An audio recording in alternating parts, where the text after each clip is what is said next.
Hello everyone, welcome to the Spotlight, an exclusive interview series with industry leaders on hot market topics. I'm Nguyễn from Coin98 and I'm currently at the Solana Hacker House. I'm super excited to introduce Ben Chow, co-founder of Jupiter, the key desk aggregator for Solana, and Meteora, a suite of DeFi primitives to power liquidity on Solana, which was formerly known as Meteora. So welcome, Ben. Thank you for having me. Super excited. So thanks for coming on. I know that before joining crypto, you had quite an interesting background. So you're an EDO product designer, long-time serial entrepreneur, and startup founder. You also have built a social gaming startup that was later acquired by Disney, right? Yes, so that's right. Can you tell more about your background, or do you have any interesting crypto to share with us today? Probably my most favorite crypto story that I have to share is that the first year I got started, I actually went viral at the first, at Solana's first Breakpoint event. I was on stage and talking about, I ended up name dropping this meme coin community. And after that, they took a little clip of me, the video of me saying it, and then put it to music, and then like launched it on Twitter, and then it just blew up and went super viral. And then from then on, actually what was funny was like anytime I tweeted or replied to something, the entire community would like chant and like reply to my tweets, and then we'd go, the name of the community is called Woof. Anyway, they would go woof, woof, woof, whenever I did something. So it was super cool. I felt really like accepted and loved by the sort of the crypto world, even though it was kind of new. Okay, so you once tweeted that you chose Solana 100% based on tech and 100% based on community, and neither ever fetched you. So what do you mean by that? Well, I think I would point back to in January. What's been amazing is that like when Bonk was probably at its peak and trading, like there were, we were doing, Jupiter was doing hundreds of millions of dollars in volume per day, and that was from at its peak like 80,000 wallets per day, right? So the users and the volume were there, right? And what was cool too was that Solana didn't skip a beat. So a lot of the improvements that it's made over the past year to address scale and congestion have been implemented and battle tested, and so the tech is as good as it has been and even better, and the people and the community continue to vibe and. Yeah, still happy to be building, and we're still committed to Solana. That's nice to hear. So now we deep dive into the Meteora. Yeah, so we all know about the collapse of the FTX.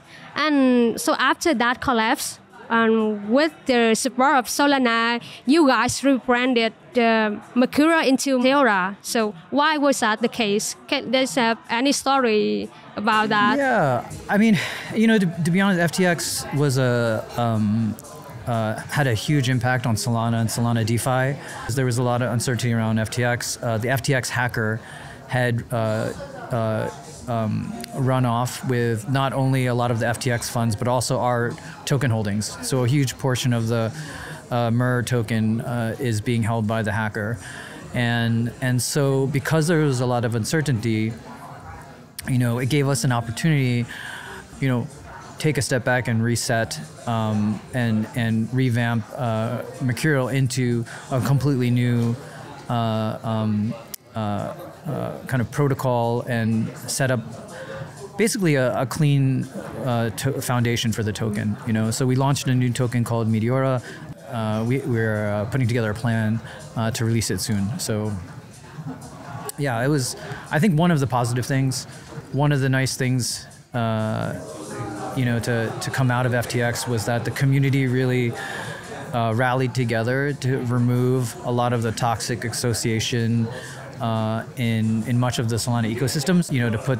To have a more robust ecosystem, that's more open source, more transparent, more community led, should be stronger for a lot of people to build upon. I see. Interesting. So with the new rebrand Meteora, Meteora has three main features. So dynamic AMM, dynamic vault, and multi-token stablepool. So can you give us more detail about three of them? Yeah, sure. So I'll start off with the multi-token stablepool. So we were the first, and I think the only ones to design to launch an AMM pool that consists of more than 2 tokens, so it supports up to 5 tokens, and that allows you to concentrate the liquidity a little bit more and be a little more capital efficient. So that we did with Mercurial Finance. We've brought that over to Meteora. The new most exciting thing is our dynamic yield layer, which is a lending aggregator. And basically, we integrate with all the lending sources in Solana in order to efficiently capture lending yield for our LPs, right? And the coolest thing about that is most recently we actually started integrating an NFT lending protocol. So now we're able to capture some of the better yields that are going on in NFT lending. So this layer is accessible for any protocol, any dApp, any user.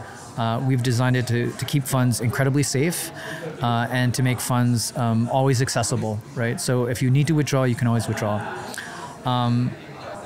And what makes this really, really cool is that constant product AMM pools, 90% of the capital is idle, not really being used for swap fees. And so now what we can do with that idle capital is take that and deposit it into our dynamic yield layer. So that capital can earn yield not only from lending protocols, right?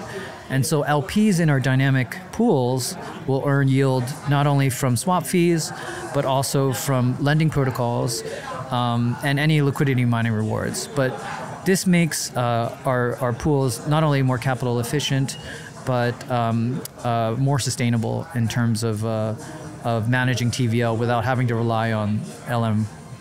Very insightful. So a little deep dive more into that. So Meteora's AMM vaults get extra yield on depositors' assets by loaning asset capital to lending protocols, which generates a lending yield on top of the trading fees from the AMM. But it's also increased the risk that something could go wrong and assets are lost or stolen. So what do you think about that? Yeah, so there is more risk, but we've designed the protocol to be as safe as possible, right? And the protocol has been battle tested 3 times already, and we've successfully navigated the last 2. It was the USDC DPEG, and the one before that was late last year, the Solend exploit. In both cases, like really how we keep things safe is that we have a keeper. It monitors every lending pool every minute, and it checks for the utilization rate. And when the utilization rate reaches moves past a safety threshold that we determine, we automatically withdraw. And so basically, we're usually the first to withdraw because it's all automated, right? It's all just an algorithm. And so what happened in the most recent event when the USDC depegged, our protocol withdrew from all the lending pools right away back to our vault and kept all our funds safe. We continue to improve upon our algorithms, and we also do a few other things to monitor, like the safetiness of each lending protocol that we integrate with. One is to look at, do they have insurance? Have they been audited? What are also some technical safeguards that they implement? And these things sort of go into as inputs into our parameters and how we deploy capital and how we withdraw. So, and I think the thing is, lending out capital to earn yield, then we would be even safer than you because it's all automated and it's not something where you have to monitor it yourself manually. You have a pretty sophisticated algorithm doing it for you. Great. So people are saying that we are experiencing a crypto winter. So what other opportunities and challenges present themselves for Meteora at the moment? Yeah, so I think the big opportunity being in a bear is that people are more focused on sustainable yields. And so that's like, I mean, to be honest, like in a bull market, you know, liquidity mining returns are usually better, right? But when it's a bear, people want to see like real sources of yield, right? You know, I think this is we're building up a more sustainable, robust sort of liquidity infrastructure. And you know, being in a bear helps us like attract more liquidity, and then also like gives us time to build up these things that'll be even, you know, hopefully as useful in a bull as well. I think the challenges are, you know, one of the main challenges for everyone in crypto is that right now there are, you know, they have to compete against the yield opportunities in TradFi, and that's, you know, sort of challenging for a lot of folks. But, you know, I mean, markets are cyclical, so, you know, eventually like it'll turn around, and a lot of the infra and value that we were building today will be juiced up tomorrow. So yeah, a lot of good points. Yeah. So I see. So we cover a lot of topics in this conversation. So my last question for you: what's your view on the DeFi landscape at the moment, and what do you think will be the trend for DeFi in the future? I hate to predict the trends because you never know, really. But I'll share a few things that excite me today. We're sort of seeing right now. We're sort of seeing the thesis that like NFT would be a good gateway for users into DeFi. That is starting to bear fruit.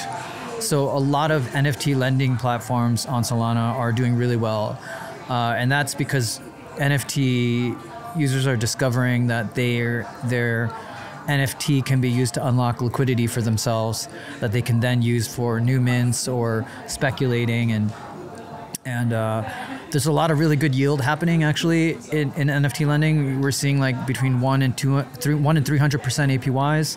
I think this is going to continue to grow and expand. You know, if you take this thesis out, you know, I think this may also play out with gaming as well. And so I think these will be really great avenues for, you know, new DeFi users who will, you know, eventually discover more of the other offerings that Solana and some of the other crypto chains have to offer. I see. Interesting. Okay. So thank you for coming on today and have a great conversation with us, Ben Chow. Yeah, thanks for having me. Thank you.